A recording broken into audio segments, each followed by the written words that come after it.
अवाम पर महंगाई का बड़ा बम गिराने की तैयारी। ओखरा ने पेट्रोल 11 रुपए 95 पैसे फी लीटर तक महंगा करने की सिफारिश कर दी। डीजल भी 9 रुपए 57 पैसे फी लीटर महंगा करने की तजवीज। ओखरा की सिफारिशात पेट्रोलियम डिवीजन को अरसाल। मंजूरी के बाद कीमतें बढ़ेंगी।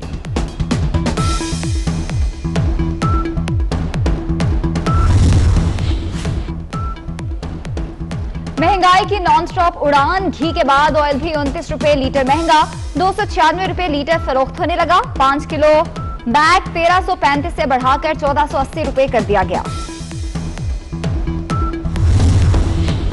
कप्तान कौमी क्रिकेट टीम के सितारे गर्दिश में आ गए। सेशन अदालत का बाबर आजम के खिलाफ मुकदमा दर्ज करने का हुक्म। बाबर आजम पर खातून को हरासा करने का इल्जाम है।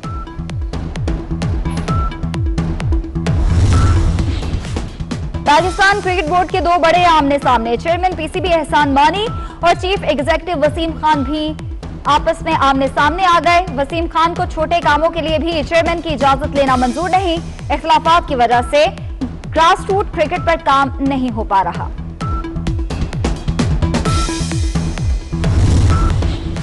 ओपोजिशन को इलेक्शन कमीशन के बाहर एहतजाज से नहीं रोकेंगे। शेख रशीद का ऐलान। कहते हैं पाकिस्तान की सियासत बंदगली से मैदान में आ गई है। मौलाना इस्लाम की तरफ देखें, इस्लामाबाद की तरफ नहीं। फरोग नसीम बोले, हर जगह एहतजाज और धरना नहीं हो सकता। सुप्रीम कोर्ट फैजाबाद धरने पर फैसला दे चुकी।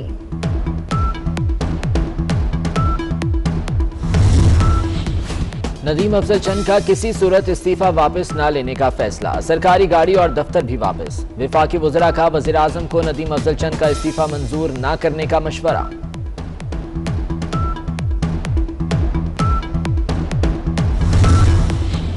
हुकूमत के लिए बड़ा धचका। इस्लामाबाद हाई कोर्ट ने चेयरमैन पीटीवी नईम बुखारी को काम से रोक दिया।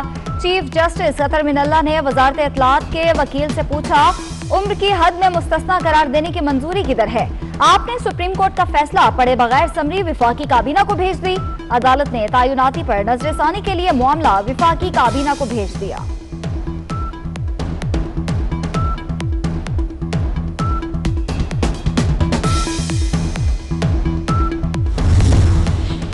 सेनेट इलेक्शन केस में इंतहाई एहतियात से काम लेना होगा। सुप्रीम कोर्ट के बाद कोई अपीलेट फोरम मौजूद नहीं। जस्टिस याहिया आफरीदी के रिमार्क्स। जस्टिस एजाजुल हसन बोले, अदालत की तशरीह के सब पाबंद होंगे। अटॉर्नी जनरल ने दलाल दिए कि ओपन बैलेट के लिए आर्टिकल 226 में तरमीम जरूरी है। सुप्रीम कोर्ट रेफरेंस पर मशवरा और गाइडलाइन भी दे सकती है।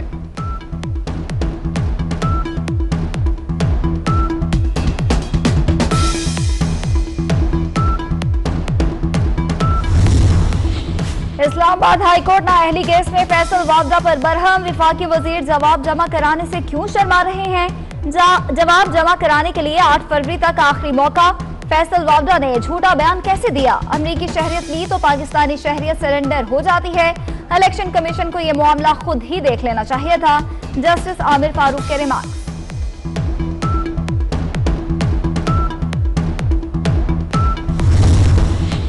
मुल्क का पैसा लूटने वालों को नैब ने एनआरओ दिया। ब्रॉडशीट का मुकदमा मामूली मामला नहीं। आज नैब खुद कचहरे में खड़ा है। नैब को शर्म आती है, ना कोई पूछने वाला।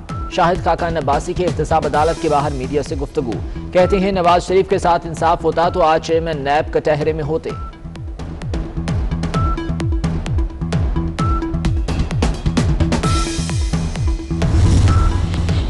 ओवरसीज पाकिस्तानियों के लिए नई रेगुलेटरी सर्विस मुतारिफ। Governor state bank Reza Baqir का कहना है कि पहली मरतबा बैरून मुल्क मुकीम पाकिस्तानी किसी भी पाकिस्तानी बैंक में डिजिटल अकाउंट खुलवा सकते हैं। घर वालों के लिए बआसानी बिल और दीगर अदायगी कर सकते हैं। स्टॉक मार्केट में भी ट्रेडिंग की जा सकती है।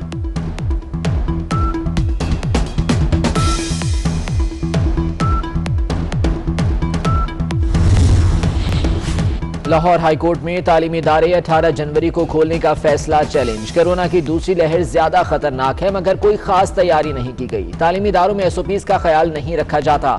ऑनलाइन क्लासेस को ही जारी रखा जाए, दरख्वास्त गुजार की इस्तदा।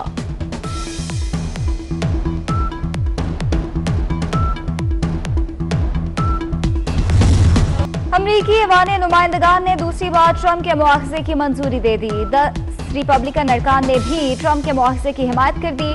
मुआवजे के लिए सेनेट से 2/3 अक्सरियत जरूरी। स्पीकर नैंसी पेलोसी ने ट्रंप को मुल्क और कौम के लिए बड़ा खतरा करार दे दिया।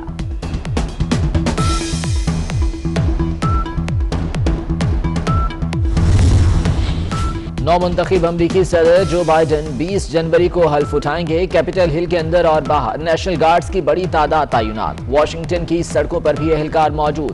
डोनाल्ड ट्रंप की हामियों से पुरअमन रहने की अपील। कहते हैं कैपिटल हिल इमारत पर हमले के जिम्मेदारों को कटहरे में लाया जाएगा। मुल्क भर में शदीद सर्दी। कोयटा के इलाके शाबान में आबशार जम गई। स्कर्दू का पारा -16 तक गिर गया। कराची में सर्दी की शिद्दत कम हो गई। पारा 10 डिग्री सेंटीग्रेड रिकॉर्ड।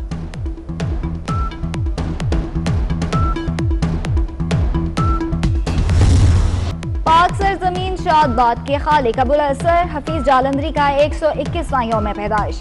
इल्मी और अदबी खिदमात के एतराफ में हिलाल इम्तियाज और तमगा हुस्न कारकर्दगी से नवाजा गया।